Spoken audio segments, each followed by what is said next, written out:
አንድ የስፖርት ክለብ ይላል የተለያዩ ድጋፎች ከደጋፊዎች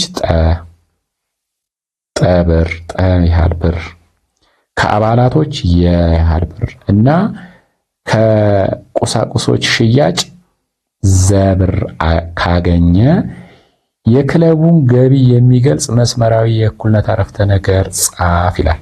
ስለዚህ ገቢው አንደኛ ከደጋፊዎች ይሄን ያህል ብር የሚባል ብር አገኘ፣ ከአባላቶቹ ይሄን ያህል ብር አገኘ፣ ከቁሳቁስ ሽያጭ ይሄን ያህል ብር አገኘ።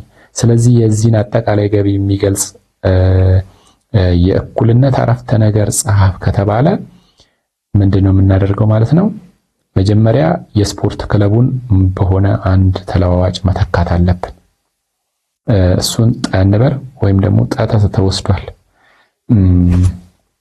ቀን በለው የስፖርት ክለቡን ማለት ነው። የስፖርት ክለብ የሚለውን ቀን በለው። አሁን የስፖርት ክለብ ማን እንበለው? ቀን በለው። ስለዚህ የስፖርት ክለቡን ገቢ ቀን ካልነው ቀ እኩል ይሆናል ሁሉንም መደመር ጠ ሲደመር የ ሲደመር ዘ እንላለን። ምክንያቱም ለምን መሰላችሁ? የአልጄብራ አገላለጽ አይደለም እያለ ያለው የእኩልነት አረፍተ ነገር ስላለ የእኩልነት አረፍተ ነገር ደግሞ እኩል ይሆናል ያስፈልገዋል። እኩል ይሆናል አጠቃላይ ገቢው ማለት ነው። ይህ ማለት አጠቃላይ የሁሉም ድምር ነው። እንደዚህ መግለጽ እንችላለን። አንድ ምግብ ቤት ዓርብ ዕለት 125 ኪሎ ግራም ዱቄት ተጠቀመ ይላል። ዓርብ ዕለት ይሄን ያህል ተጠቀመ። በዕለቱ መጨረሻ ላይ 210 ኪሎ ግራም በማከማቻ ውስጥ ቀረ ይላል። በማከማቻ ውስጥ መጀመሪያ የነበረውን ጠ ሲቀነስ 125 እኩል ይሆናል 210 ነው የሚሆነው። አሁን እንግዲህ መጀመሪያ ውስጥ ላይ ያለው በማከማቻ ውስጥ መጀመሪያ ላይ የነበረው ጠ ነው ማለት ነው።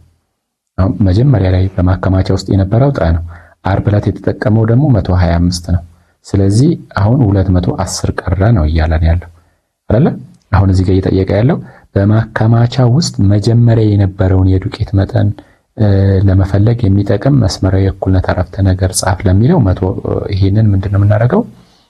ጠ ሲቀነስ 125 እኩል ይሆናል 210 ነው። ሁለተኛ ጥያቄ ደግሞ ምንድነው? የጻፍከውን ወይም የጻፍሽውን መስመራዊ የእኩልነት አረፍተ ነገር አስላ ይላል። አሁን ይሄ መልሱ ስንት ነው ነው? ምን ያህል ነበረ መጀመሪያ ላይ ዓርብ ዕለት ከመጠቀሙ በፊት ምን ያህል ነበረ የሚለው ምን ያህል ኪሎ ግራም ዱቄት ነበር ነው። ስለዚህ ይህንን ምንድነው የምናደርገው? ጠ ሲቀነስ 125 ሲደመር 125 እኩል ይሆናል 210 ከዛ ጠ እኩል ይሆናል እዚህ ጋር ሲደመር 225 እንጽፋለን። ከዛ 210 ሲደመር 125 ስለዚህ ስንት ይሆናል ማለት ነው? ጠ ስንት ይሆናል ማለት ነው? 335 ነው። 335 ኪሎ ግራም ይሆናል ማለት ነው። ኬጂ የምትሏን በአማርኛ ጻፏት እናንተ። ኬጂ ኪሎ ግራም ነው። ገብቷችኋል? አሁን እዚህ ጋር ምግብ ቤት ውስጥ የነበረ መጀመሪያ የነበረው ጠ ከሆነ ዓርብ ዕለት 125 ከተጠቀመ እንግዲህ የቀረው መጨረሻ ላይ የቀረው ከተጠቀመ በኋላ 210 ነው። ስለዚህ መጀመሪያ ላይ ስንት ነበረ ነው ጥያቄዎች። ወደ ላይ ወደዚህ ሄዳ ትደመራለች ማለት ነው 125 ከዛ ይሄ ሁለቱ ሲደመር ስንት ሆነ? 335 ኪሎ ግራም ይሆናል ማለት ነው። ወደ ሶስተኛ ጥያቄ እንሂድ። ሶስተኛ የስኬለን ጎነ 3 ዙሪያ ስኬለን ካለ ሶስቱም ጎኖች እኩል ያልሆኑ ናቸው። ይሄና ይሄ እኩል አይደለም፣ ይሄኛውና ይሄኛውም እኩል አይደሉም ማለት ነው አይደለ? በዚህን ጊዜ የውስጥ ጎኑም አንግሉም እኩል አይደለም ማለት ነው። ስለዚህ ይሄንን ይመስላል ስኬለን። አሁን እያወራን ያለ ምንድነው? ስለ ስኬለን ነው። የስኬለን ጎነ 3 ዙሪያ ይላል። ስንት ነው አለ? እንሳለው ስኬለኑን እንደዚህ። እሺ ሳለው የስኬለን ጎነ 3 ዙሪያ 65 ሳንቲሜትር ነው አለ። የሁለቱ ጎኖች ርዝመት ይሄን ያህል ነው አለ። ስንትና ስንት? 23 እና 23 እና 27 ከሆነ ይሄኛው ደግሞ ጠ ነው።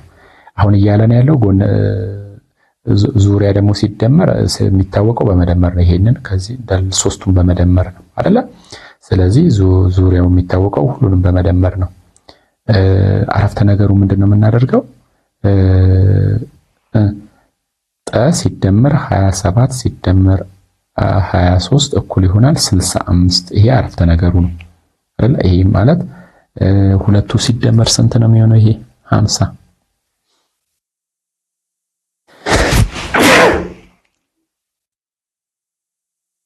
ስለዚህ ጠ ሲደመር 50 እኩል ይሆናል 65። ይሄ የእኩልነት አረፍተ ነገሩ ነው። ከዛ የአንደኛው ጎን ነው አሁን ይሄኛው። የዚህኛው ጎን ስንት ነው ነው ጥያቄው አይደለ? ስንት ነው የሚሆነው? 15 ነው አይደል? ጥያቄው ምን ይላል? የሶስተኛው ጎን ርዝመትን ለመፈለግ የሚሆን መስመራዊ የእኩልነት አረፍተ ነገር ጻፍ። ይኸው ለሶስተኛው ጎን የሚሆን የእኩልነት አረፍተ ነገር ነው።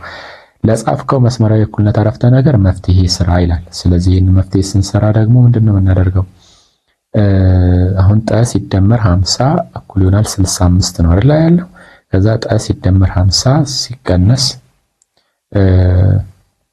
50 እኩል ይሆናል 65 ሲቀነስ 50 ከዛ ጠ እኩል ይሆናል ከ65 ላይ 50 ስንቀንስ 15። ስለዚህ ይሄኛው 15 ነው የሚሆነው ማለት ነው ሶስተኛው። እዚህ ጋር ደግሞ ይሄ አራተኛ ነው አይደል? ይሄ አራተኛ ጥያቄ ነው። ምን ይላል ይሄኛው አራተኛው ጥያቄ? በሀ ረድፍ ስር ላሉት የእኩልነት አረፍተ ነገሮች መፍትሄ የሚሆኑትን ለረድፍ ስር ከተዘረዘሩት ጋር አዛምድ ይላል። አሁን ለዚህ መፍትሄ የሚሆነው ማን ነው? ምን እናደርጋለን? እንሰራለን አይደል? ለዚህ መፍትሄ የሚሆኑት የዚህ መፍትሄ ስንት ነው? የሲቀነስ 7 እኩል ይሆናል 22 ከሆነ የሲቀነስ 7 ሲደመር 7 እኩል ይሆናል 22 ሲቀነስ ሲደመር 7 የእኩል ይሆናል 29። 29 የቱ ጋር ነው ያለው? እዚህ ጋር። ስለዚህ እዚህ ጋር ይሄኛውን አገኘም ማለት ነው አይደለ? ይሄው የ29። ቀጥሎ ደግሞ ማንንም እንሰራው? የሲደመር 5 እኩል ይሆናል 11 ከሆነ የሲደመር 5 ሲቀነስ 5 እኩል ይሆናል 11 ሲቀነስ 5 ከዛ የእኩል ይሆናል ስንት? 6። ስለዚህ የ6 እዚህ ጋር ነው ያለው ማለት ነው። ቀጥሎስ 8 ሲደመር የሲደመር 8 እኩል ይሆናል 22 ከሆነ የሲደመር 8 ሲቀነስ 8 እኩል ይሆናል 22 ሲቀነስ 8 የእኩል ይሆናል ስንት ሆነ ማለት ነው? እዛ ጋር 14 አይደል? ይሄ ስንት ሆነ? የእኩል ይሆናል 14 ሆነ ማለት ነው። ስለዚህ የ14 የያዘው ይሄ ነው ማለት ነው። ይሄኛውስ 14 እኩል ይሆናል የሲቀነስ 14 ከሆነ ይሄንን ደግሞ እናመቻች። የሲቀነስ 14 እኩል ይሆናል 14 ልበል። እሺ ከዛስ የሲቀነስ 14 ሲደመር 14 እኩል ይሆናል 14 ሲደመር 14 ሁለቱን ጋር ደመርኩ። ከዛ የእኩል ይሆናል 14 ሲደመር 14 ስንት ሆነ? የ28 ያለ የቱ ጋር? እዚህ